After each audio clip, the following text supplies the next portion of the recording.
मेरी मैरिज तय होने के समय से ही मोबाइल पर बात होने लगी थी मेरी इनसे।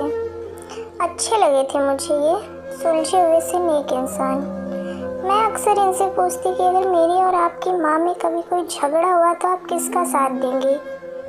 इनका जवाब होता पता नहीं। बस इस एक बात के अलावा मुझे ये बहुत अच्छे लगने लगे थे। जब मैं पहली बार इस घर में आई थी तो बहुत अजीब सा था सब। मेरे घर में सब कितना घुल मिल कर रहते हैं। कभी कभी तो हम मजाक मजाक में किसी एक को चिढ़ाने के लिए उसकी थाली में रखे खाने को खा जाते हैं।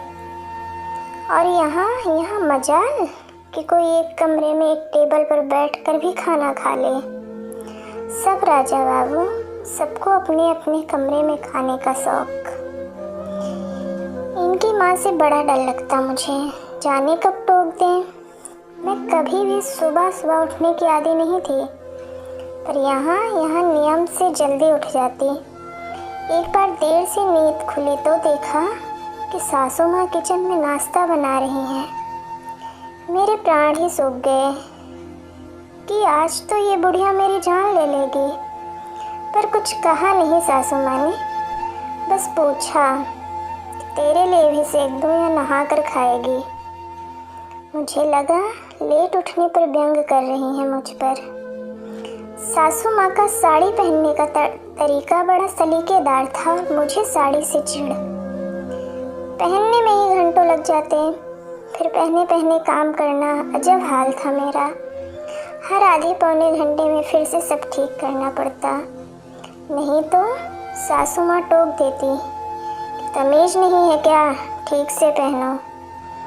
एक बार तो चिढ़ ही गई, बोली कि जब नहीं पहनना आता तो या तो सीख लो या जो आता है वो पहनो, कार्टून क्यों बन जाती हो।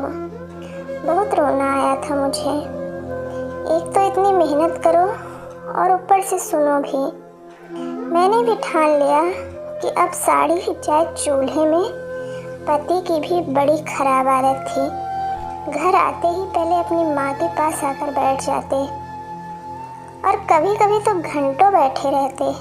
फिर अच्छा लगेगा कि उसका पति उसके पास नहीं अपनी माँ के पास बैठ जाए। ना जाने क्या खुसुर फुसुर करते दोनों। कई बार जब बहाने से उनके सामने आ जाती तो ऐसा लगता जैसे बात बदल दी हो। उन्होंने एक बार ऐसे ही टोह लेने के लिए चाय बिस्कुट लेकर गई तो सासू माँ बोल पड़ी, बेटा तू इतना क्यों परेशान होती है, कभी चाय कभी पानी, जा आराम कर या यहीं बैठ जा।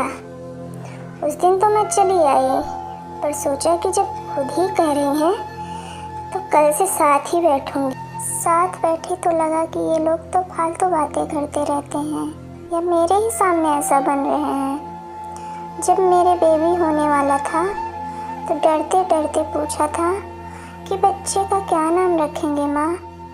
कितना खुश होकर सासू माँ ने जवाब दिया, कान्हा।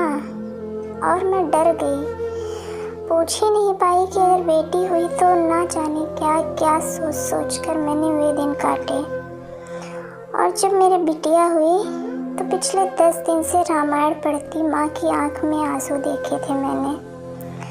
खुशी के थे या दुख के पता नहीं, पर महीनों तक उसकी मालिश से लेकर कच्ची पोटी तक सब काम इतने जतन से करते देखा तो आज इतने सालों बाद मैं सोचती हूँ कि मैं खुद अपनी सास में माँ को खोजती थी तो क्या मैं खुद बहू की जगह बेटी बन पाई थी। पता नहीं क्यों हम बहुएं अपनी सास में माँ को खोजती हैं। अगर सास मेरी सासू माँ जैसी होती है तो ईश्वर से प्रार्थना है कि मेरी अपनी माँ अपनी बहू के लिए मेरी सासू माँ जैसी बने, एक खुशकिस्मत बहू।